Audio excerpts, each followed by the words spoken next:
嗨，歡迎各位超白友返到嚟娛樂八卦超住講頻道。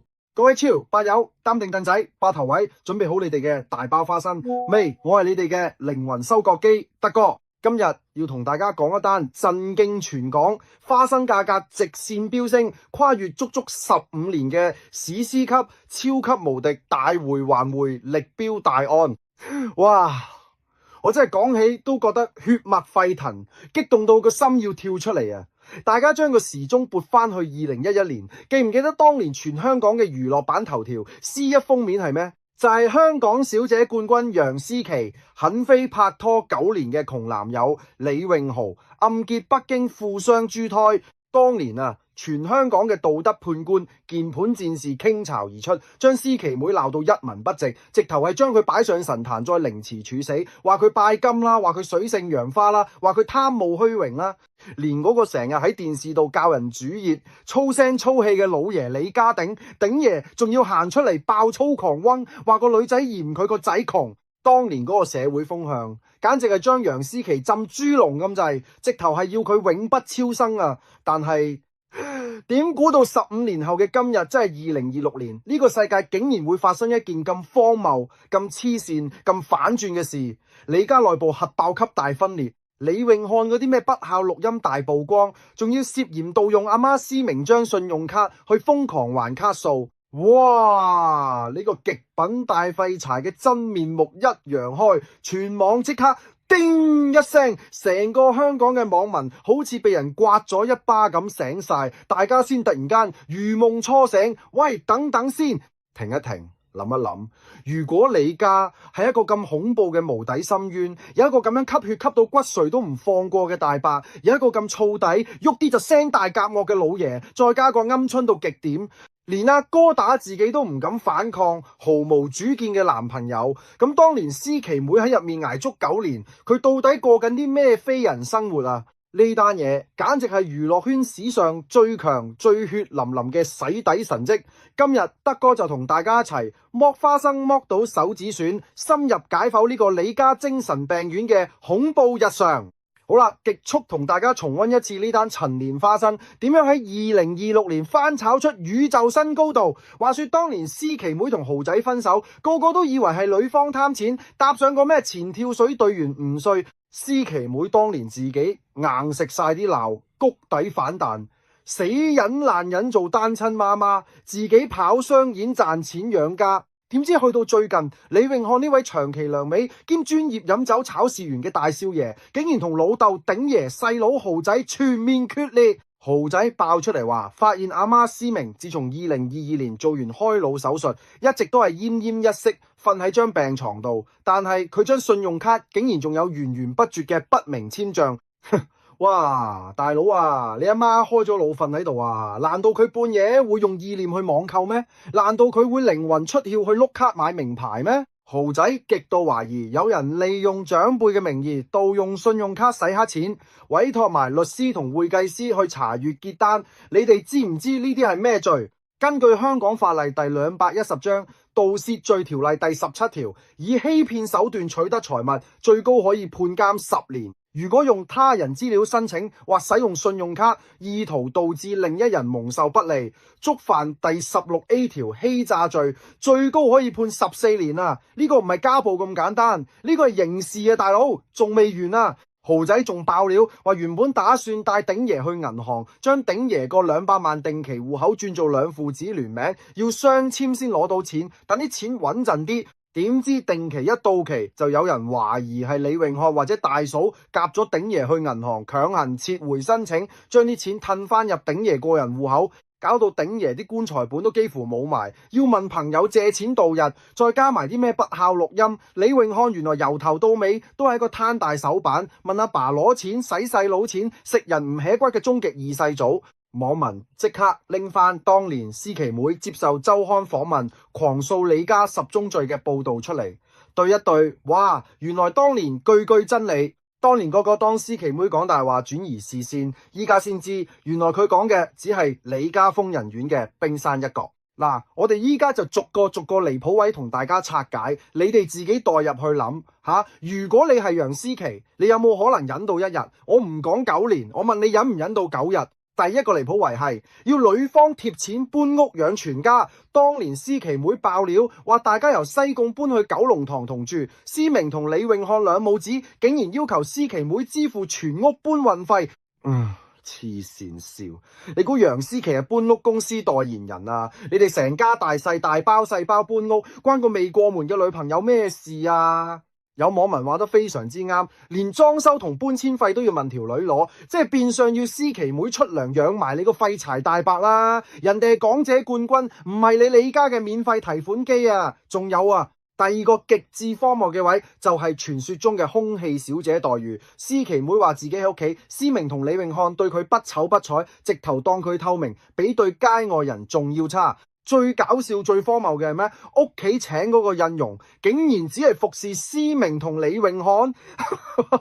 哇！呢個工人係咪簽咗生死狀？淨係效忠李家大少海，定係李家有皇室血統？個工人淨係認血默許。一個香港小姐冠軍，無線當紅花旦，落到你李家，連個工人都可以俾面色佢睇，甚至連思琦妹啲私人物品都被佢哋亂咁掟，零尊重。豪仔呢？豪仔連飯都冇得食啊，自己去 TVB 拍劇賺份糧，全份奉獻俾阿媽做家用，阿媽仲嫌唔夠，要豪仔碌卡碌到連自己食飯錢都冇。思琦妹見到心痛，仲要自掏腰包幫豪仔找卡數。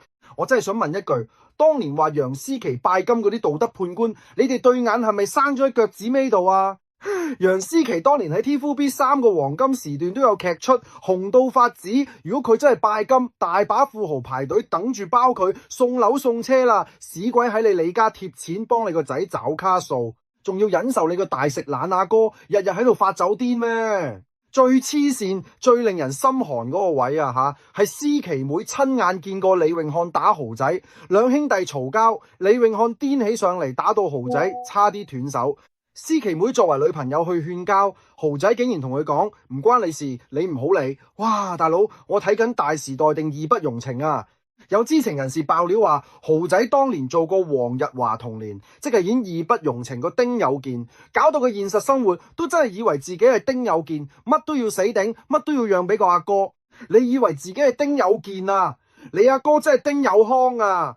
你對住個咁嘅黐線阿哥，你唔反抗，你仲要拉埋你女朋友落水一齊受把？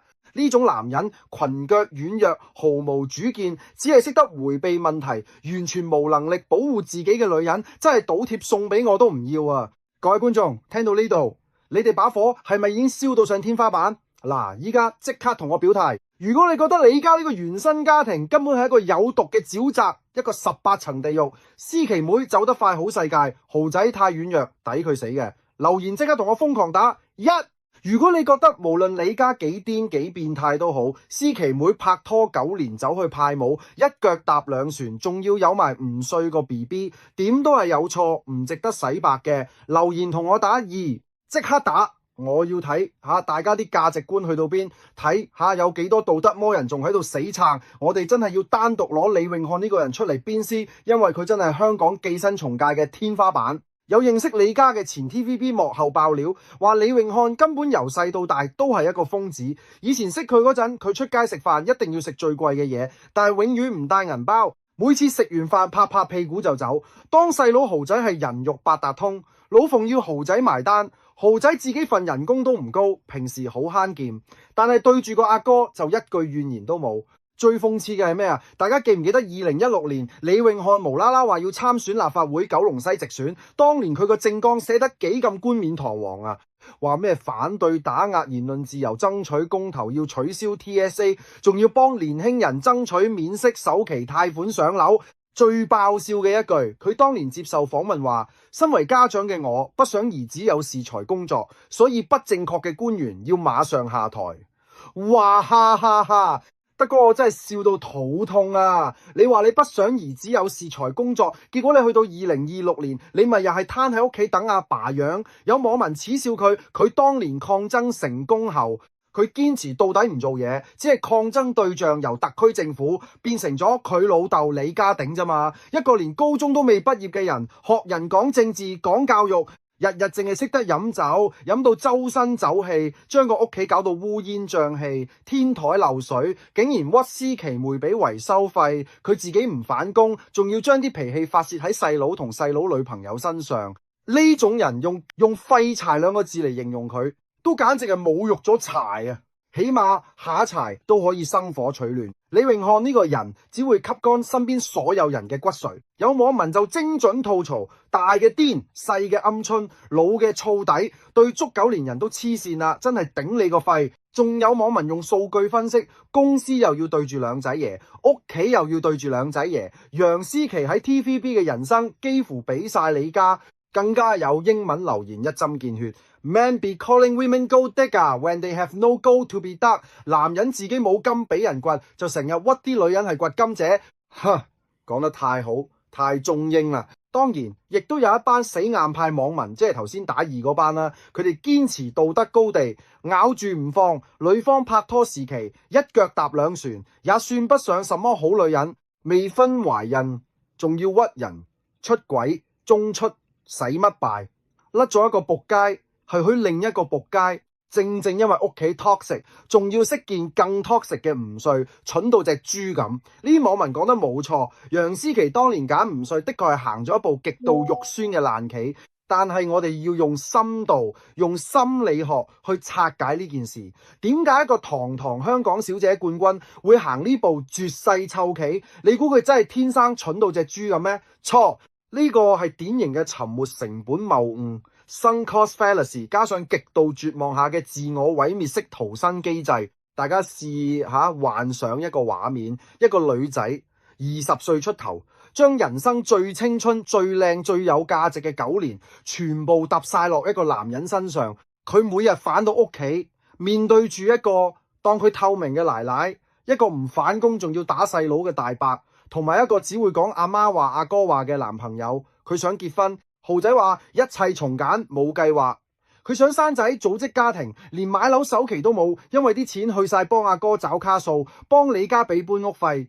有知情人士透露，香港小姐冠軍個朵其實係好值錢，如果你肯出席多啲富豪飯局，或者叫三姑六婆介紹下，大把富二代隱形富豪排住隊追你啦，手指罅漏啲出嚟都夠你買幾層樓。但係思琪妹有冇咁做？冇啊！佢死心塌地留喺李家，結果換嚟嘅係咩？係冷暴力，係被當成提款機，係一個永遠睇唔到未來嘅黑洞。佢內心嗰種絕望啊，真係好似跌咗落去馬里亞納海溝最底，四周圍黑漆漆，連一條水草都捉唔到嗰種窒息感啊！呢個時候，前跳水隊員吳帥出現。吳帥可能只係一個得把口、扮有錢，甚至四圍爭人錢嘅空心老官，但係喺當時就快浸死嘅思琪妹眼中，吳帥就係一條浮木。佢為咗逼自己斬男，為咗徹底脫離李家呢個恐怖瘋人院，佢選擇咗最極端、最具破壞力嘅方法，搞大個肚。點解要搞大個肚？因為佢深知豪仔呢種鵪鶉性格，就算你同佢講10000次分手，只要冇第三者出現，佢都會以為你只係女人發脾氣。聽日佢又買碗糖水上嚟求復合，死纏爛打，拖多你10年20年，到時思琪妹就真係成世人都毀喺李家手上。所以思琪妹係用自己嘅名譽、星途同前途做代價，引爆一個核彈，炸毀自己同豪仔嘅關係，先至可以真正甩身啊！佢當年向傳媒屈豪仔話自己有 BB， 其實無非都係想豪仔死心。雖然佢最後上錯咗吳帥呢一賊船，發現條友原來係個騙子，最後要自己一個大肚飛去美國生女做單親媽媽。但係你問我，自己賺錢養仔女，有尊嚴咁生活，點都好過留喺李家，日日俾李永漢當阿四咁點？大家再睇下，今年2026年母親節，思琪妹帶住仔女出嚟做活動，佢個回應幾咁高張，幾咁有智慧。記者問佢覺唔覺得依家終於平反佢，笑笑口話件事過咗好耐啦，起碼要5年我都唔再去記住，由佢過去啦，俾啲空間佢哋啦。佢仲婉拒網民喺直播度拆禮物道歉，話大家留句言充滿正能量就夠。但係最攞命最精彩嘅係佢加多咗一句，鼎爺近排消瘦咗好多，好希望佢老人家照顧好自己健康。哇！呢句說話表面上係大方得體，以德報怨，關心前男友個老豆，實際上呢個係最頂級、最殺人不見血嘅公關刺殺啊！潛台詞即係咩啊？當年你個老爺喺全香港傳媒面前爆粗，鬧我貪錢，嫌你個仔窮，搞到我身敗名裂。依家呢，你俾自己個親生大仔，你最痛錫嘅大少爺榨乾榨淨，連200萬棺材本都差啲保唔住，搞到瘦骨仙咁款。而我呢，我依家仔女雙全，3代同堂，生活美滿，努力工作。你哋李家就家門不幸，互相撕咬，我都費事踩多你哋一腳啦。你自己保重啦。呢啲就係最高境界嘅回力鏢啊！唔使自己落手，個天自然會收你哋。思琪妹喺李家捱咗9年，練就咗一身百毒不侵嘅金鐘罩。依家佢嘅心理質素簡直係強大到無人能敵。好啦，講到喉唔到肺，嚟到節目尾聲，德哥要做終極判決。我已經徹底放棄客觀堅啊，因為對住李詠翰呢種極品垃圾，對住李家呢個畸形嘅原生家庭，如果我仲同你講客觀講中立，簡直係對人類智商嘅極大侮辱。我德哥喺度嚴正宣布，李家呢個原生家庭嘅炎上指數係10把火，爆晒燈啊，爆到個廠都燒埋啊！我真係極度鄙視、極度睇唔起李詠翰呢個人。一個男人老狗，手腳健全，去到中年仲要依賴一個80歲嘅老豆養。你抗爭嘅對象由政府變成你老豆，你連阿媽做緊開腦手術，你都可以涉嫌瘋狂碌佢張信用卡買嘢。呢啲行為叫咩啊？呢啲叫連禽獸都不如啊！你仲好意思喺度講咩家門不幸？你本身就係李家最大嘅不幸啊！至於豪仔，我一啲都唔會同情佢。9年啦，大佬，你讓自己心愛嘅女人喺你屋企受盡委屈，被人當狗，咁點被人屈錢？你連保護佢嘅勇氣都冇，你只配做你阿哥嘅人肉提款機。思琪妹當年派帽俾你，出軌唔遂，的確係道德有虧。但係如果將我擺喺你屋企9年，日日對住你哋3父子，我可能唔止派帽啊，我直頭想半夜3更放火燒屋啊！思琪妹只係用一個極端錯誤嘅方法去離開一個更加錯、更加恐怖嘅地獄。今日嘅結論就係，李家一家人除咗嗰個長期被吸血、臨老過唔到世嘅鼎爺有少少可憐之外，其他人根本就係咎由自取，與人無尤。楊思琦雖然當年眼光差到貼地，處理感情嘅手法蠢過隻豬，但係佢捱過咗9年地獄，憑住自己一雙手硬食全香港嘅辱罵，重新企起身養大對仔女。佢今日贏得非常之漂亮。嗱，我德哥今日就係咁主觀、咁偏激、咁毒舌。我覺得思琪妹當年走得啱，走得極之啱。就算佢當年係派帽，我都覺得佢派得有理。唔認同我嘅，覺得思琪妹依然係千古罪人，出軌就係萬惡不赦嘅道德判官。即刻喺留言區打字，同我節奏啊！我德哥喺下面等你哋，逐個同你辯論。今集到呢度有咩想法，可以係留言區留言。仲有記得俾 like、訂閱、分享影片。再見，拜拜。